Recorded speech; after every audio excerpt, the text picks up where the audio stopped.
Palavra de Vida, com o pastor Érico Rodolfo Bussinger.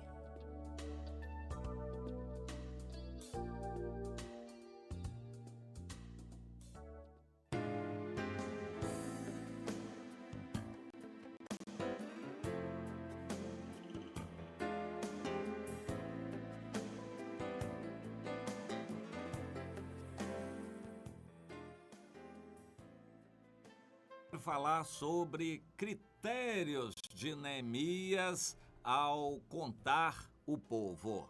É isso mesmo. No capítulo 7 de Neemias, nós encontramos dizendo o seguinte: Então o meu Deus me pôs no coração que ajuntasse os nobres, os magistrados e o povo, para registrar as genealogias.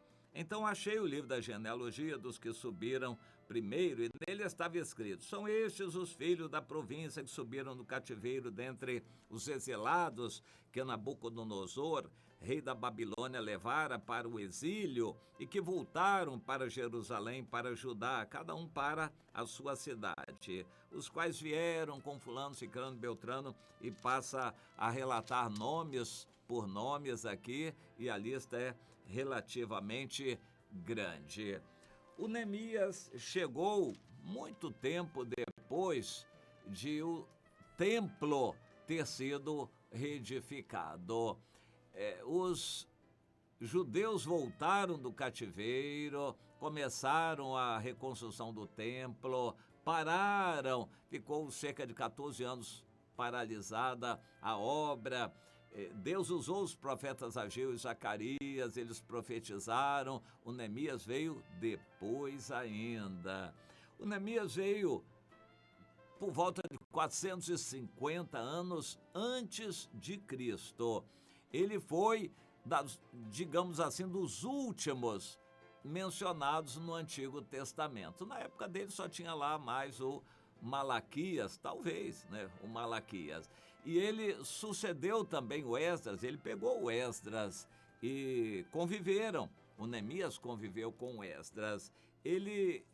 O Neemias servia na corte do rei da Pérsia, o rei Artaxerxes, e ele orou pedindo que o rei mandasse. E o rei deu autorização para ele ir para Jerusalém e fizesse o que estava no coração dele. O que ele queria era reconstruir os muros de Jerusalém. A tese dele era muito simples. Não basta ter um templo, porque o ambiente em volta do templo está contaminado. Os judeus não estão separados. O povo de Deus precisa se santificar, se separar dos outros povos. Naquela época, a separação era física mesmo.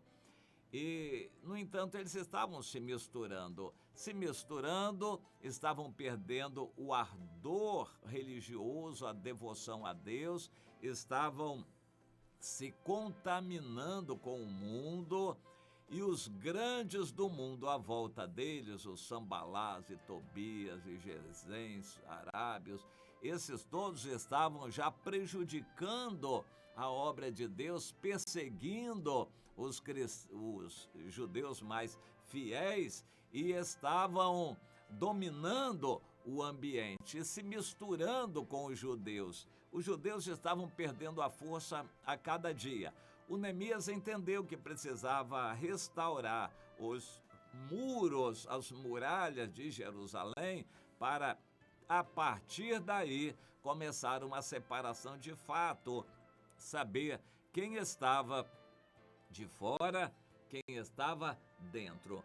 Isso é um problema sério em muitas igrejas. Nós temos esse problema em saber exatamente se o fulano de tal é ou não é.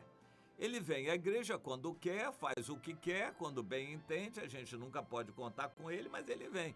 Então ele se acha membro, a gente não sabe afirmar, não pode contar com ele. As igrejas estão cheias de gente assim, pela metade, a gente não sabe se a pessoa é ou não é. O Neemias queria acabar com aquilo. Todos que são do Senhor, entrem para dentro da cidade, dentro dos muros, nas convocações, porque eles tinham propriedades fora. sítios, fazendas, criavam gado, etc. E em toda a província da Judéia.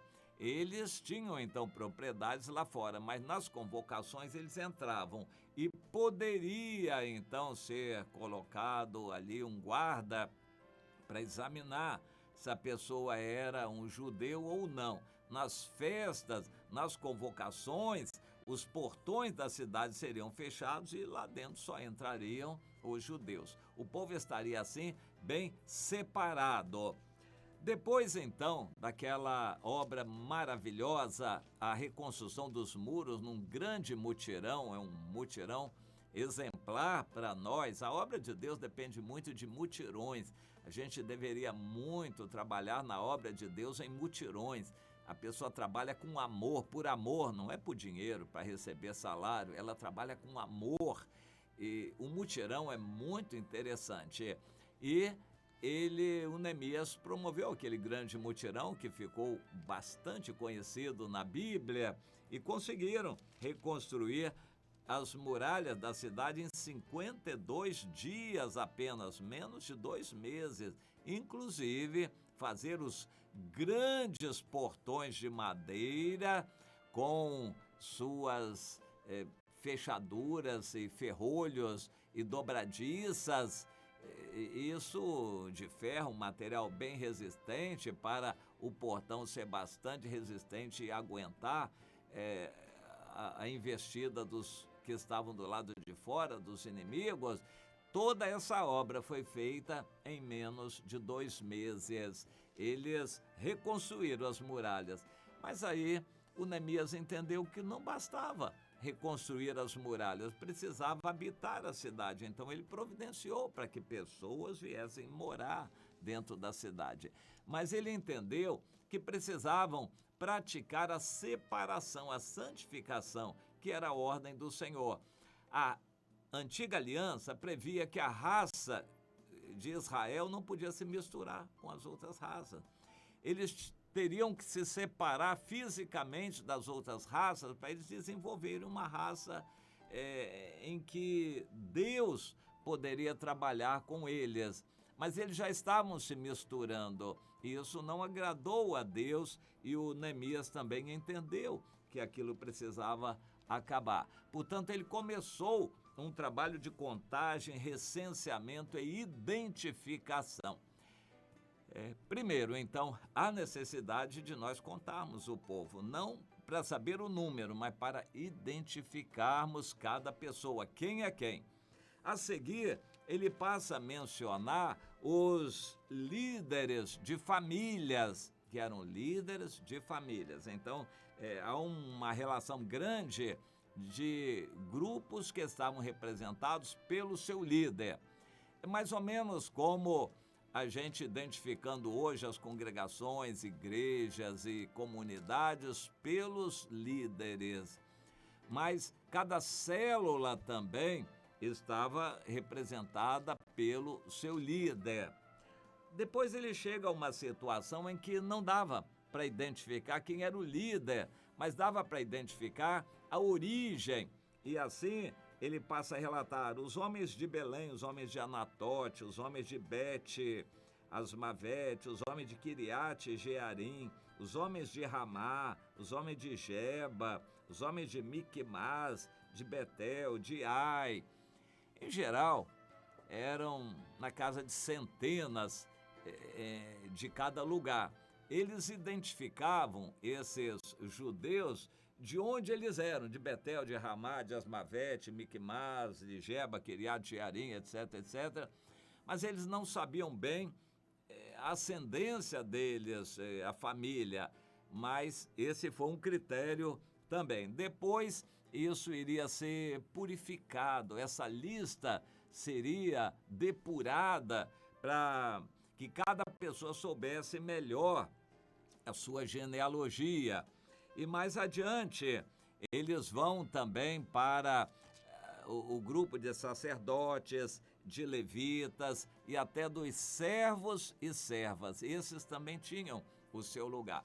Todos deveriam ser contados e identificados de acordo com a sua função, de acordo com a sua cidade de origem, de acordo com a sua origem familiar. Todos deveriam ser identificados. Em conclusão, isto é uma mensagem de Deus para nós na época do Novo Testamento, para a gente entender algumas coisas que são importantes. É necessário a gente saber quem é quem na igreja. A igreja não é um ajuntamento qualquer de pessoas buscando bênção. A igreja é um corpo de pessoas que se comprometeram pelo batismo, que mantêm um compromisso pela celebração da ceia do Senhor e têm compromisso uns com os outros. Todos reconhecem os seus líderes e eles têm uma ligação. Não são crentes borboletas. Isso é um princípio bíblico. Deus não tem crentes a granel, filhos como borboletas. Cada pessoa tem que identificar o seu líder, o seu lugar, de onde é, e prestar obediência ao seu líder. Mas como Deus é muito misericordioso, o Neemias não foi totalmente rigoroso em relacionar as pessoas com famílias, porque havia pessoas que realmente não sabiam de que famílias eram, mas eles sabiam com certeza que eram, por exemplo, da cidade de Belém, de Ai, de Betel, de Ramá. Eles sabiam a sua cidade, eles não sabiam a família, mas Deus os aceitou e Neemias os contou assim também. Então, nós entendemos que Deus é muito misericordioso. Há pessoas que não sabem quem é o seu líder. Ele frequenta uma igreja, de vez em quando ele vai lá, uma igreja lá com milhares de pessoas, que tem uma estrutura, uma organização, ele não tem a mínima ideia de quem é líder dele. Ele deve procurar quem é a pessoa que represente a autoridade espiritual de Deus na sua vida. Nós vivemos uma época em que todos os cristãos têm que buscar, se ligar, se comprometer para ter comunhão. A bênção de Deus está na comunhão. Deus quer que cada um manifeste a sua comunhão, porque Jesus vem no arrebatamento da igreja para levar somente os que estão em comunhão. Somente os crentes que estão em comunhão e com a vida limpa. Mas a gente nem se conhece, não sabe onde cada um anda. Como é que a gente vai saber se a vida de alguém está limpa? Como a gente pode ajudar os outros a ter uma vida limpa se a gente nem sabe quem são os outros? Portanto, Deus está promovendo em toda a terra condições para os cristãos se reconhecerem, se ligarem, terem comunhão, manterem compromisso uns com os outros. Cada um tem que saber, você é filho de quem? Qual é a sua genealogia? A sua ligação com o corpo de Cristo está através de quem? De onde? Entenda isso. Deus não tem filhos a granel. Deus não sai por aí gerando filhos de prostituição. Não. Ele quer filhos ligados e compromissados. Você tem que buscar a sua ligação. Cada um busque a sua ligação e aperfeiçoe a sua comunhão nessa ligação. É dessa maneira que você vai confirmar a salvação, vai se fortalecer espiritualmente também. Entenda isto.